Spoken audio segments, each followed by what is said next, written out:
I want to see Grace's report. The truth behind Raccoon City. 60 pages? Strap in. In 1998, Raccoon City was devastated by a massive outbreak caused by a viral leak from the pharmaceutical giant Umbrella. The United States government responded by launching a missile strike to wipe out the infected and erected a blockade to seal off the city.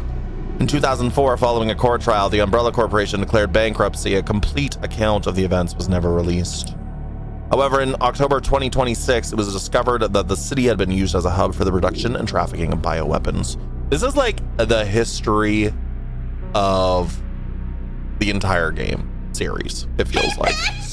Hi, Firebite! This report reveals the established narrative of the Raccoon City incident was falsified and elucidates newly discovered truths surrounding the incident. 1968. To properly understand the truth, we must first go back to the beginning of it all. Oh my god, so this is like the full fucking... Alright! Let's do this. We're going back to the beginning, bitch. In 1968, Oswell E. Spencer, James Marcus, and Edward Ashford. Ashford's you meet actually in Code Veronica, I believe. Founded the Umbrella Corporation. Having witnessed the horrors of the Second World War and the dread of the Cold War, Spencer felt a sense of despair at watching the world repeat the same mistakes. He felt it was his duty to bring about a change to humanity. As stated in court records following the Raccoon City incident, his ultimate goal was to bring about the viral evolution of the human race. Thus, he relentlessly pursued virus research through illegal and inhumane means. This fact remains unchanged. 1970s. From the very beginning of Umbrella, the company faced rapid change and intense internal strife, most notably the sharp ideological divide between Spencer and Marcus. According to court records, this conflict was cited as the primary factor leading to the unusual developments which followed. In 1978, James Marcus developed the T virus, which would go on to become the cause of the subsequent outbreak. 1980s. This is a crucial period for understanding the basis of what caused the incident and the truth behind the entire case. Spencer's influence in ARC's establishment. Spencer used internal politics to have Marcus demoted, absorbing T-virus research into a facility under his own control. From then on, Umbrella began to actively research and develop bioweapons under Spencer's leadership. The underground facility known as ARC, which was discovered during recent events, originally served as the administrative center of Umbrella's research. Several documents outlining Spencer's plan for ARC have also been discovered. Excerpt from the confiscated records. Long-term strategic review, 1980, January, February, April. ARC-centric integrated research roadmaps. Step 1, concentrated investment into Wesker's plan and the T-virus. Step 2, establishment of ARC as a central command center. Step 3, development of ELPIS. And step 4, memory transfer and forced evolution. This is the first record instance of a significant keyword, ELPIS. The connections involvement. So we saw the connection in some of the logs that we were reading in the game. The following documents regarding Marcus' involvement were also discovered. Excerpt from confiscated records, receipt of donation to James Marcus from the F Foundation in the amount of $30 million. The document shows a suspicious flow of funds being channeled to Marcus.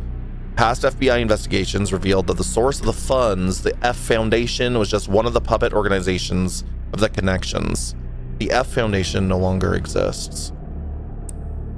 The Connections is a criminal organization that various government agencies have been sounding the alarm against for years.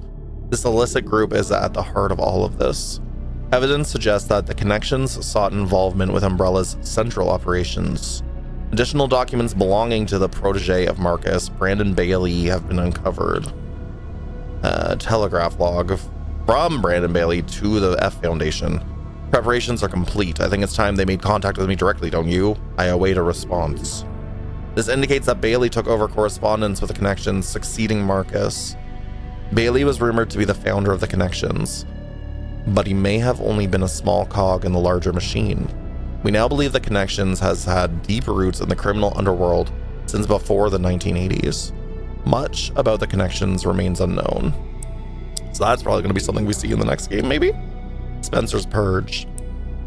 In order for Spencer to obtain the complete control of Umbrella, he used force to deal with any internal opposition and influential adversaries. A list of these individuals, seemingly prepared by an associate of Spencer's, was recently discovered. Reevaluation list. Following the CEO's reevaluation protocol, measures will be taken against these individuals: Cheryl Moore, Michael Kramer, and James Marcus, and someone that got omitted. 1990s. During this period, Umbrella continued to grow and expand through ties with the government. The organization became so large that Spencer could no longer fully control it. Numerous accidents plagued Umbrella facilities around the world as a result of poor management. Furthermore, information was being leaked to rival organizations and the connections due to moles who had infiltrated the company. Yet, despite the circumstances, Spencer was able to thoroughly protect and complete his research at ARC. The research, Elpis. While most records regarding Elpis were lost with the destruction of ARC, a precious few remain. Spencer's message 199. Tricell, HCF, the family, and Umbrella. Elpis shall bring it all to an end. Data corrupted. The only information linked about Elpis was that it had the potential to upset the military balance of the entire world. However, a strictly managed password known only to Spencer was needed to access it. What is Elpis? Elpis is a powerful antiviral drug. However, this was unknown to those who sought it. The connections and other black market groups mistakenly thought it to be a powerful bioweapon, with the potential to control human minds. This confusion likely stemmed from the fierce competition surrounding bioweapon development. It was common knowledge that Spencer, the developer of Elpis, aimed for the evolution and control of humanity through viral technology. Completion of Elpis. Based on data taken from the confiscated records and changes in Spencer's behavior, we believe Elpis was completed around the mid-1990s. After this period, the records show a marked decrease in the number of public statements from Spencer. A similar decrease in activity was also observed at the Raccoon City orphanage. Disturbingly, it is suspected that the children at the orphanage had long been used for Umbrella experimentation. While Spencer frequently visited the orphanage, records indicate he stopped in the 1990s. Furthermore, the orphanage was under the research jurisdiction of William Birkin in the late 90s. Birkin we see a lot of in Resident Evil 2. Birkin turned against Spencer, ultimately leading to the leak of the T virus. 1998, the Raccoon City incident.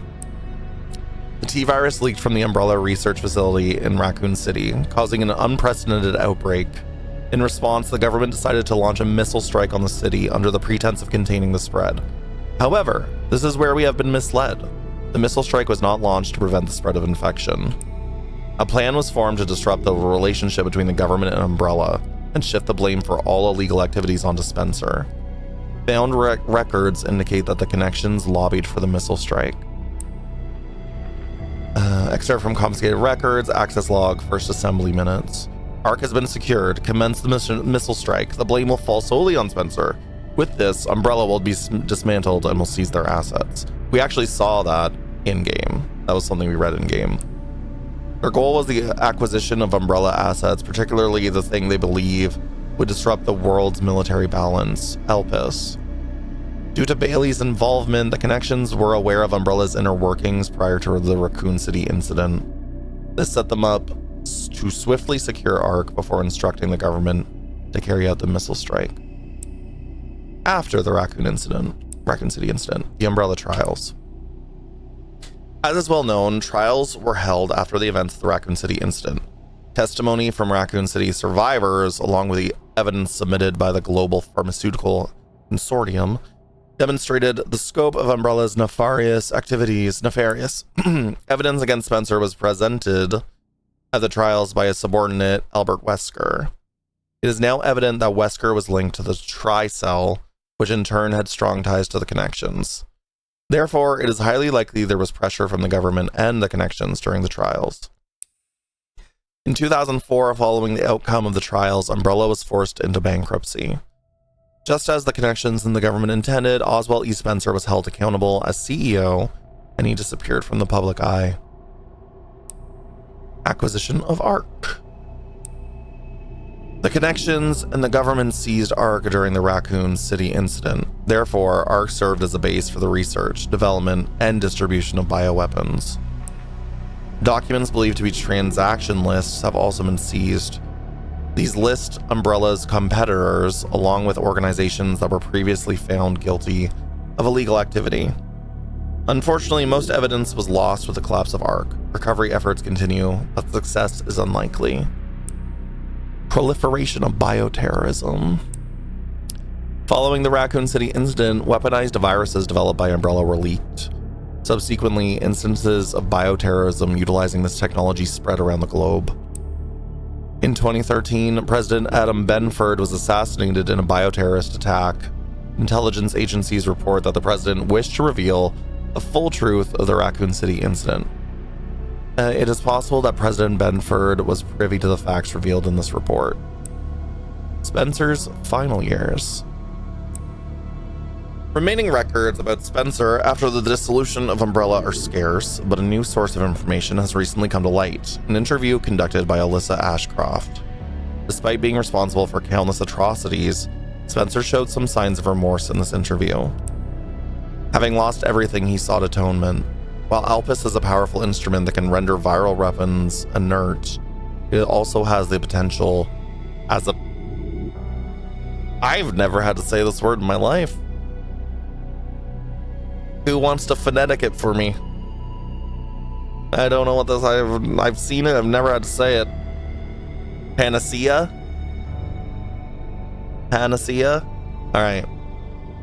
As a panacea to be used for good. It's possible that Spencer's true motivations behind Elpis were peace and redemption. While he remained obsessed with the evolution of humanity throughout his later years, most testimonies described him as nothing but a senile old man. Spencer died in 2006 at his secluded estate. His true intentions behind developing Elpis will forever remain unknown. Conclusion. As we can see from the records, the Umbrella Corporation's liquidation was intentionally orchestrated by the connections and the US government. Furthermore, they were involved in the illegal development and trafficking of bioweapons in Raccoon City.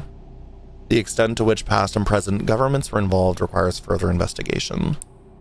Much about the connections remains shrouded in mystery, and most records of their involvement were destroyed alongside ARC. Countless lives have been lost. As government officials, we have duty to pursue the truth. If anything, finding it will finally offer some closure to everyone who fell victim to these heinous actions. FBI intelligence analyst, Grace Ashcroft. Bravissima! Well done, Grace. That was a good report. And you didn't even mention the hotel once. I was off.